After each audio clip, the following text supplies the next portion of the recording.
Maayong gabi sa inyong tanan! Magandang gabi sa inyong lahat! Ako si Veronica Kitty Duterte, bunsong anak ni Pangulong Rodrigo Roa Duterte!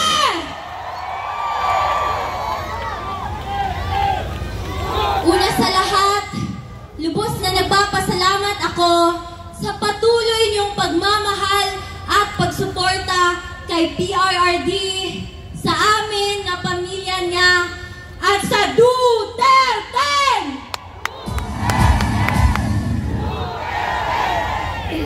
I believe it speaks volumes on his strategic approach to trust these public servants to be the next leaders of the Philippines. I would like to thank you, the Duterte, for your unwavering loyalty, not just to my father, but to the Filipino people. Maraming salamat sa inyo. Your principles cannot be bribed with money, power, and influence. It will not be forgotten.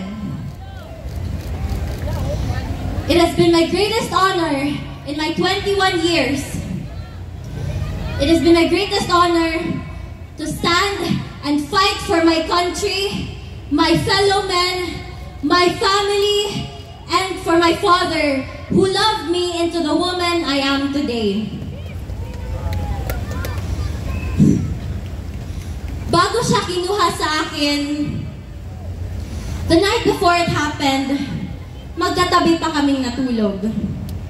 I asked him, "Dada, what's gonna happen to you?" And as a father who didn't want his baby girl to worry, he responded with his usual phrase, "Sus, wala yan, maniwala ka dyan." To my dada Rudy, who will be watching this later, pinalangga ka ni Kitty, ayaw na kalimti. Know that I remain unafraid, unbent, and unswayed, just like you. Your battle is my battle. Mabuhay ka at mabuhay ang Pilipinas!